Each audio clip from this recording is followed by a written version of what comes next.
नमस्ते। आज हम लोग बात करेंगे placement of ninth Lord in 11th house के बारे में।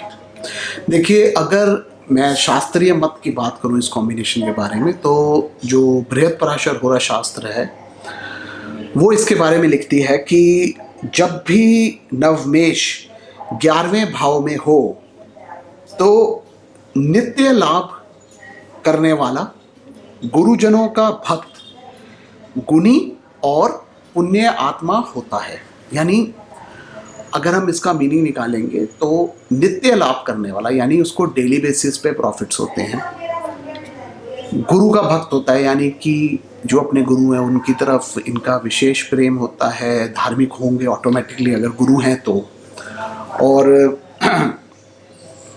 पुण्य आत्मा होता है, that mean he is a blessed soul. ये भी बात वो कर रहे हैं। और लक को भी इन्होंने काफ़ी अच्छा बताया गया है कि जब भी 9th लॉर्ड 11th में प्लेस होगा तो देखिए, अगर हम इसको कॉम्बिनेशन को समझने की कोशिश करें तो यहाँ पे एक त्रिकोण का स्वामी, जो नवमेष है वो त्रिकोण है 9th हाउस, जैसे हम लोगों ने पहले भी बात की है। तो यहाँ पे एक त्रिकोण का स्वामी जो है वो लाभ स्थान में जाने, यानी हाउस ऑफ गेन्स में फ्रॉम लग्ना, जो कि उपचय स्थान भी है, यानी हाउस ऑफ ग्रोथ भी है।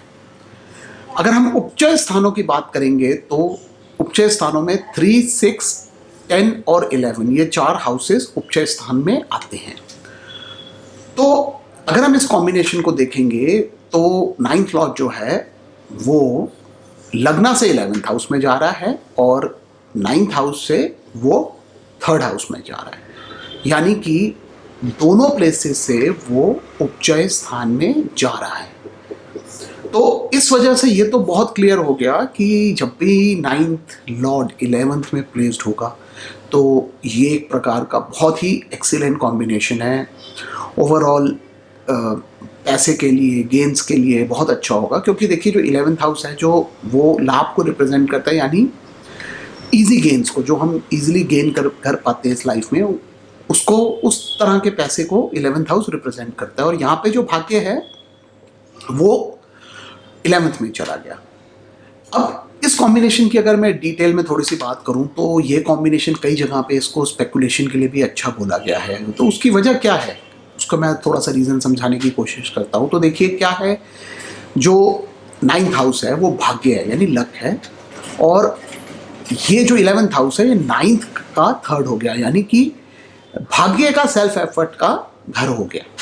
जैसे हम लगन से 3rd हाउस देखते हैं, वो हमारे ओवरऑल सेल्फ एफर्ट का घर होता है, पराक्रम का घर होता है। तो यहाँ पे जो 11th हाउस है वो 9th हाउस का पराक्रम है। अब कोई भाग्य का पराक्रम कैसे करेगा? भाग्य का पराक्रम करने के लिए जो इंसान है, जो जातक है, उसको ऐसा काम करना पड़ेगा जिसमें लक का यूज़ होता है। अब लक आप किस तरह के कामों में यूज़ करते हैं? लक आप शेयर मार्केट में यूज़ करते हैं, स्पेकुलेशंस में यूज़ करते हैं और ट्रेडिंग में यूज़ करते हैं। इनफैक्ट बहुत सारे लोग जो है वो बिजनेस में जो ट्रेडिंग करते हैं डेली बेसिस पे, उसमें भी लक को यूज़ करते हैं। तो यहाँ पे जो है आप अपनी लक का पराक्रम उसका इस्तेमाल कर रहे हैं। और एक और इस कॉम्बिनेशन में बहुत ही शानदार चीज़ है, जो मतलब बहुत ही ब्यूटीफुल चीज़ है, वो ये है कि यहाँ पे ऑटोमेटिकली संबंध जो है 9th हाउस का वो 5th से बन रहा है, वो भी त्रिकोण है। तो इसका मतलब ये है कि प्रारब्ध की वजह से ऐसे लोग जो हैं इनका भाग्य उदय हो रहा है, बिकॉज जो पीछे से बैंक बैलेंस मिल रहा है इनको, उसको ये कैश कर पा रहे हैं। बिकॉज 9th लॉर्ड 11th में बैठ के यहाँ पे 5th हाउस को तो एक्सपेक्ट करेगा ही। अब जो ये गेन्स हैं किस प्रकार के होंगे, इसको देखने के लिए हमारे को 11th हाउस में जो 9th लॉर्ड बैठा है उसके पीएससी को देखना पड़ेगा, यानी वो किन प्लैनेट्स के साथ प्लेस्ड है, किन से एक्सपेक्टेड है। यहाँ पे आप देखिए राहु आ जाएगा तो ऑटोमेटिकली स्टॉक ट्रेडिंग हो गई, हॉर्स ट्रेडिंग हो गई। हॉर्स ट्रेडिंग का भी कॉम्बिनेशन है, कई बार दिया हुआ है कई क्लासिक्स में, और इस तरह से आएगा। अच्छा, एक और चीज़ यहाँ मैं बोलूँगा, अगर बेनिफिक्स के साथ रहेगा तो ऐसे लोग जो है थोड़े इजी गोइंग होंगे। और जैसे कि पराशर में लिखा हुआ है कि ये लोग जो हैं गुरु का आदर करेंगे, पुण्य आत्मा होंगे, वो तब पॉसिबल होगा अगर यहाँ पे वो बेनिफिक्स के साथ 9th लॉर्ड बैठा होगा।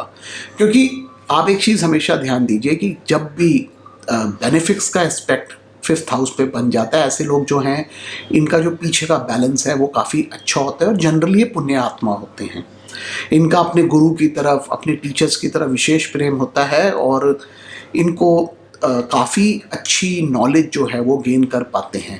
अब अगर हम जो बृहत्पराशर होरा शास्त्र में प्लैनेट्स के लिए श्लोक दिए गए हैं उसमें भी अगर आप देखेंगे तो जहाँ पे गुरु आता है वहाँ पे भी उन्होंने प्रेस किया हुआ है कि गुरु जो है वो ज्ञान देता है।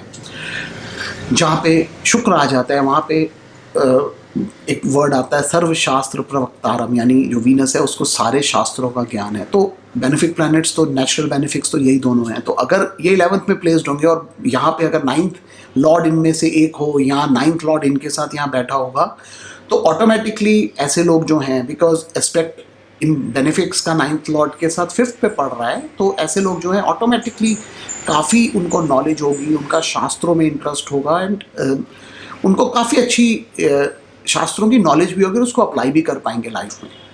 तो वो कॉम्बिनेशन की वजह से आप ये कह सकते हैं कि ये लोग जो हैं इनका ज्ञान अच्छा हो जाएगा, जो पराशर ने भी किया हुआ है। अब 9th हाउस जो है वह गुरु को भी रिप्रेजेंट करता है और यहाँ पे 9th लॉर्ड का कॉम्बिनेशन डायरेक्टली 5th के साथ बन रहा है, यानी कि पूर्व पुण्य की वजह से, प्रारब्ध की वजह से इनको ऑटोमेटिकली गुरु के साथ इस जन्म में लिंक बन जाएगा और इनका स्पेशल अटैचमेंट रहेगी अपने गुरु की तरफ। तो ये भी चीज़ यहाँ देखने को मिलती है। अब सपोज कीजिए यही 9th लॉर्ड 11th में मेलेफिक्स के साथ बैठा है, तो नेचुरल है, देखिए ये लोग जो हैं वो शास्त्रों की तरफ नहीं जाएंगे, बट डेफिनेटली जो और सब्जेक्ट्स हैं, क्योंकि 5th हाउस जो है वो हम हायर एजुकेशन के लिए भी देखते हैं, तो अगर यहाँ पे मेलेफिक प्लैनेट्स हैं तो इनका टेक्निकल सब्जेक्ट्स में इंटरेस्ट हो सकता है। जैसे स्टॉक ट्रेडिंग है, उसमें भी बहुत टेक्निकल नॉलेज है जो इन्वॉल्व होती है। इन्वेस्टमेंट बैंकिंग है, वहाँ पे भी आप देखिए लोग चार्ट्स बनाते हैं, बहुत सारी चीज़ें, एक्सेल शीट्स यूज़ करते हैं, तो वहाँ पे भी टेक्निकल नॉलेज चाहिए टू क्रिएट प्रोजेक्शंस, ये सब बनाने के लिए। तो मैंने देखा है कि इन्वेस्टमेंट बैंकर्स के केस में भी आपको एक कॉम्बिनेशन मिल जाएगा, लेकिन वहाँ पे ये लोग शास्त्र जो ट्रेडिशनल वे में है उसमें नहीं होते हैं। एक और चीज़ है, अगर मेलेफिक्स के साथ 9th लॉर्ड 11th में बैठा होगा तो इनका जो मनी का फ्लो है, यानी जो गेन्स आएंगे, वो उसमें उतार चढ़ाव रहेगा हमेशा। अब जैसे कि मतलब बेसिकली जो ग्राफ है वो ऊपर नीचे इस प्रकार से हमेशा जाएगा, एक स्टेडी इनकम नहीं रहेगी। कभी मतलब बहुत अच्छा गेन कर पाएंगे, कभी लॉस आएगा। तो उस तरह की रिजल्ट्स आपको देखने को मिल जाएंगे अगर 9th लॉर्ड 11th में बैठा है और वहाँ पे मेलेफिक्स का संबंध है। तो हमारे को जब भी इस कॉम्बिनेशन को देखेंगे तो ये चीज़ का ध्यान ज़रूर देना है। अब आते हैं हम फादर पे। देखिए अब 9th हाउस जो है फादर को भी रिप्रेजेंट करता है और यहाँ पे जो 9th लॉर्ड है वो अपने से 3rd में जा रहा है। तो बहुत जगह पे इस कॉम्बिनेशन को फादर के लिए इतना अच्छा नहीं बताया गया। ऐसा कहा गया है कि बिकॉज 9th लॉर्ड अपने से 3rd में जा रहा है तो फादर के लिए अरिष्ट होता है, बट मैंने इन प्रैक्टिस ऐसा नहीं देखा है। ये ज़रूर देखा है कि जब इस 11th की दशा आती है और अगर फादर की अपनी अच्छी दशाएं ना चल रही हो तो थोड़ी प्रॉब्लम हो सकती है।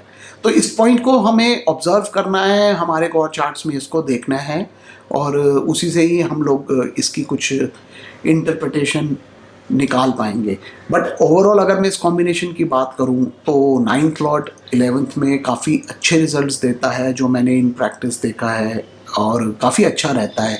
अब 9th हाउस जो है वो मतलब लॉन्ग जर्नीज़ को भी रिप्रेजेंट करता है और 3rd हाउस शॉर्ट ट्रैवल्स होता है। यहाँ 9th जो है अपने से 3rd में जा रहा है, तो यहाँ पे अगर इसका संबंध 12th लॉर्ड साथ बन जाएगा या 3rd के साथ बन जाएगा तो ऐसे लोग ट्रैवल करके इनकम कमाने का काम भी कर सकते हैं। जैसे आपने देखा होगा बहुत सारे लोग हैं वो ट्रेड शोज़ करते हैं, मतलब कुछ सामान लेके जाते हैं, किसी शो में पार्टिसिपेट करते हैं और वहाँ से उनकी इनकम बनती है। तो इस तरह का कॉम्बिनेशन होगा अगर 3rd का संबंध बन जाए या 12th का संबंध बन जाए, तो ऐसे लोग ट्रैवल करके, बाहर जाके भी शोज़ करके, एग्जीबिशंस करके धन कमा सकते हैं। तो ये भी आप, जैसे अगर आपके पास कोई आए कि हम इंडिया से बाहर जाके, विदेश जाके शोज़ करना चाहते हैं और आपको उनकी कुंडली में इस प्रकार का कॉम्बिनेशन मिल जाए तो आप उनको गो अहेड दे सकते हैं इस तरह के काम के लिए भी।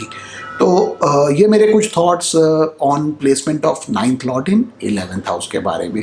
धन्यवाद।